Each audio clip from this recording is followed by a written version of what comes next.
ദൈവത്തിൻ്റെ അതിപരിശുദ്ധ നാമം മഹത്വപ്പെടുമാറാകട്ടെ. ഈ നല്ല പ്രഭാതത്തെ ഓർത്ത് ദൈവത്തെ സ്തുതിക്കുന്നു. ഇന്ന് രാവിലെയും പ്രാർത്ഥനയോടെ ദൈവകരങ്ങളിലേക്ക് ഏൽപ്പിച്ചു കൊടുക്കാം. നിശ്ചയമായിട്ടും ഈ രാവിലെ ദൈവം നമ്മെ സഹായിക്കുകയും കർത്താവ് നമ്മെ അനുഗ്രഹിക്കുകയും ചെയ്യും. ഇന്ന് രാവിലെയുള്ള ചിന്തയ്ക്ക് വേണ്ടി 33-ാം സങ്കീർത്തനം 18-ാം വാക്യം വായിക്കുന്നു. സങ്കീർത്തനങ്ങൾ 33-18. യഹോവയുടെ ദൃഷ്ടി തൻ്റെ ഭക്തന്മാരുടെ മേലും അവൻ്റെ ദയയ്ക്കായി പ്രത്യാശിക്കുന്നവരുടെ മേലും ഇരിക്കുന്നു. പ്രിയരെ, ഈ അനുഗ്രഹിക്കപ്പെട്ട തിരുവചനത്തെ ഓർത്ത് ദൈവത്തെ സ്തുതിക്കാം. വചനത്തിൻ്റെ നന്മകൾ പ്രാപിക്കേണ്ടതിന് ഈ പ്രഭാതത്തിലും കർത്താവ് കൃപ നൽകി തരട്ടെ. ദൈവം ആരെയാ കാണുന്നത്? ദൈവം ആരെയാ നോക്കുന്നത്? അതാണ് ഈ വാക്യത്തിൻ്റെ അകത്ത് എഴുതിയിരിക്കുന്നത്. തൻ്റെ ഭക്തന്മാരുടെ മേലും അവൻ്റെ ദയയ്ക്കായി പ്രത്യാശിക്കുന്നവരുടെ മേലും നോക്കുന്നൊരു ദൈവം ഇന്ന് പ്രഭാതത്തിൽ ജീവിക്കുന്നു എന്ന്. പ്രതിസന്ധികൾ കണ്ടേക്കാം, പ്രതികൂലങ്ങൾ ജീവിതയാത്രയിൽ കടന്നു വരാം. എന്നാൽ സർവശക്തൻ, സകലത്തിനും കഴിയുന്നവൻ എന്നും എപ്പോഴും തൻ്റെ ജനത്തിൻ്റെ ആവശ്യങ്ങൾ അറിയേണ്ടതിന് അവരെ നോക്കുന്നു എന്ന് ഈ വാക്യത്തിനകത്ത് രേഖപ്പെടുത്തിയിരിക്കുന്നു. ആമേൻ. ദൈവം നമ്മെ നോക്കിയാൽ, ദൈവിക കടാക്ഷം നമ്മുടെ മീതെ പകർന്നാൽ നിശ്ചയമായും പ്രിയരെ അത് വലിയ അത്ഭുതങ്ങൾക്ക്, വിടുതലുകൾക്ക് കാരണമായി തീരും. എന്തിനാ ദൈവം തൻ്റെ ഭക്തന്മാരുടെ മീതെ ദൃഷ്ടി വയ്ക്കുന്നത്? ദയയ്ക്കായി പ്രത്യാശിക്കുന്നവരെ രാവും പകലും എന്തിനാ ദൈവം നോക്കുന്നത്? തൊട്ടടുത്ത വാക്യം വായിക്കുമ്പോൾ അതിന്റെ മറുപടി എഴുതിയിരിക്കുന്നു. അവരുടെ പ്രാണനെ മരണത്തിൽ നിന്ന് വിടുവിപ്പാനും ക്ഷാമത്തിൽ അവരെ ജീവനോടെ രക്ഷിപ്പാനും തന്നെ. രണ്ട് കാര്യങ്ങളാണ് ആ വാക്യത്തിനകത്ത് കാണാനായി കഴിയുന്നത്. ദൈവം തൻ്റെ ജനത്തെ നോക്കുന്നത്, തങ്കൽ പ്രത്യാശ വയ്ക്കുന്നവരെ നോക്കുന്നത് രണ്ട് കാര്യത്തിനാ. ഒന്ന്, അവരുടെ പ്രാണനെ മരണത്തിൽ നിന്ന് വിടുവിപ്പാൻ, തകർക്കേണ്ടതിന്, നശിപ്പിക്കേണ്ടതിന്, ഇല്ലാതാക്കേണ്ടതിന് ശത്രു ആയുധങ്ങൾ എടുക്കുമ്പോൾ അതിനകത്ത് പെട്ടുപോകാതെ വിടുവിക്കപ്പെടേണ്ടതിന്. ആമേൻ. ശത്രുവിന്റെ കയ്യിൽ നിന്ന്, പ്രാണനെ മരണത്തിൽ നിന്ന് വിടുവിക്കേണ്ടതിന് നോക്കുന്നൊരു കർത്താവ് ഇന്ന് പകൽ ജീവിക്കുന്നു എന്ന് നമുക്ക് തിരിച്ചറിയണം. പോയ നാളുകളിലേക്ക് നമ്മൾ തിരിഞ്ഞു നോക്കിയാൽ എത്ര അനുഭവങ്ങളാണ് അത്തരത്തിൽ നമ്മുടെ ജീവിതത്തിലുള്ളത്. പ്രിയരെ, പഴയ നിയമത്തിനകത്ത് ഭക്തനായ ദാവീദിനെ കാണുവാനായി കഴിയും.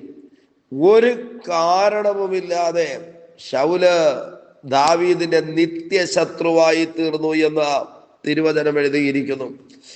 ഒരു പ്രത്യേക പീരീഡ് ശത്രുവായിരുന്നു എന്നല്ല, നിത്യശത്രുവായി തീർന്നു. എത്രയോ പ്രാവശ്യം ഊരിപ്പിടിച്ച കുന്തവുമായി ദാവീദിനെതിരെ ശൗൽ നീങ്ങി. ആയുധവുമായി നീങ്ങി എന്നുള്ളതല്ല, ദാവീദിനെ കുത്തിക്കളയേണ്ടതിന് പല പ്രാവശ്യം ശൗൽ ശ്രമിച്ചു. ചുവരിനോട് ചേർത്ത് കുന്തം കൊണ്ട് കുത്തുകയും അത്ഭുതകരമായി വിടുവിക്കപ്പെടുകയും ചെയ്തു. ദാവീദിന്റെ കഴിവോ ദാവീദിന്റെ ബലമോ ആയിരുന്നില്ല, ദൃഷ്ടി അവന്റെ മേലിരുന്നത് കൊണ്ട് ശത്രുവിന്റെ മരണത്തിന്റെ കയ്യിൽ നിന്ന് ദൈവം ദാവീദിനെ വിടുവിക്കുവാനിടയായി തീർന്നു. ഇന്ന് പകൽ നിശ്ചയമായിട്ടും ദൃഷ്ടി നമ്മുടെ മീതെ വച്ച് പരിപാലിക്കുന്ന, മരണത്തിൽ നിന്ന് വിടുവിക്കുന്ന ഒരു മഹാദൈവമുണ്ടെന്ന് തിരിച്ചറിയാതെ പോകരുത്. ആ ദൈവിക സംരക്ഷണത്തിന്റെ ആഴം തിരിച്ചറിയേണ്ടതിന്, ആ ദൈവിക സംരക്ഷണത്തിന്റെ ആമേൻ ആഴത്തിലുള്ള വിടുതലുകൾ അനുഭവിക്കേണ്ടതിന് പരിശുദ്ധാത്മാവ് കൃപയാൽ സഹായിക്കട്ടെ. ഒന്ന്, പ്രാണനെ മരണത്തിൽ നിന്ന് വിടുവിപ്പാനും. രണ്ടാമത്തെ കാര്യം, ക്ഷാമത്തിൽ അവരെ ജീവനോടെ രക്ഷിപ്പാനും തന്നെ. ആമേൻ.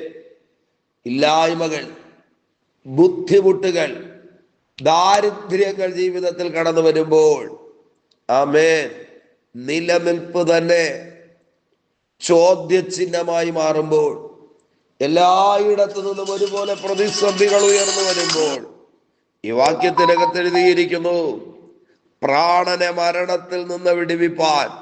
2, ക്ഷാമകാലത്ത് ഇല്ലായ്മയുടെ സമയത്ത് ആ പ്രതിസന്ധികൾക്കകത്ത് നിന്ന് ജീവനോടെ രക്ഷിപ്പാനും തന്നെ. അങ്ങനെയാണെങ്കിൽ ഇല്ലായ്മകൾ, ക്ഷാമം, ആമേൻ, നിശ്ചയമായിട്ടും തകർത്ത് കളയത്തില്ല. അതിൻ്റെ നടുവിൽ ക്ഷേമമോടെ പരിപാലിക്കുവാൻ കഴിവുള്ള ദൈവം നമുക്ക് വേണ്ടി ജീവിക്കുന്നു.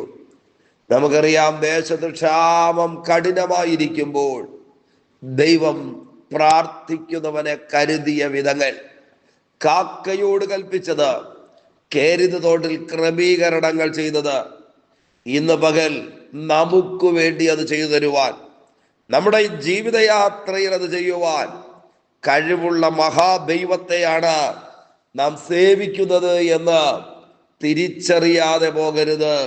പ്രിയരെ, യഹോവയുടെ ദൃഷ്ടി തന്റെ ഭക്തന്മാരുടെ മേലും തൻ്റെ ദയക്കായി പ്രത്യാശിക്കുന്നവരുടെ മേലും ഇരിക്കുന്നു.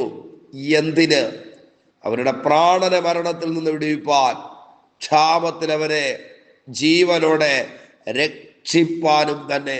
എത്ര കടുകട്ടിയായ പ്രതിസന്ധികൾ ജീവിതത്തിന് നേരെ ഒരുമിച്ച് കയറി വന്നാലും കാണുന്ന ദൈവത്തിന്റെ ആമേൻ കണ്ണുകൾ ഉള്ളത് കൊണ്ട്, അറിയുന്ന ദൈവമുള്ളത് കൊണ്ട്, സംരക്ഷിക്കുവാൻ കഴിയുന്നവൻ ജീവിക്കുന്നത് കൊണ്ട് ഈ പ്രതിസന്ധികൾ തൊടത്തില്ല. ഇന്ന് രാവിലെ ദൈവകരങ്ങളിലേക്ക് ഏൽപ്പിക്കാമോ? ഈ ദിവസത്തിന്റെ അനുഗ്രഹത്തിന് വേണ്ടി ഒരുമിച്ച് പ്രാർത്ഥിക്കാം ദൈവത്തോട്. പരിശുദ്ധ ദൈവമേ, സ്വർഗസ്ഥ പിതാവേ, നൽകിത്തന്ന നല്ല തിരുവചനത്തിനായി സ്തോത്രം ചെയ്യുന്നു.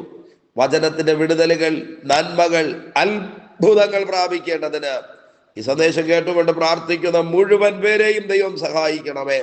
പൊന്നുകരങ്ങളിൽ വഹിക്കും അധികാരമുള്ള യേശുവിന്റെ നാമത്തിൽ പിതാവേ, ആമേൻ, ആമേൻ. Okay, God bless you. ദൈവമായ കർത്താവ് എല്ലാവരെയും ധാരാളമായി അനുഗ്രഹിക്കട്ടെ. ആമേൻ, ആമേൻ.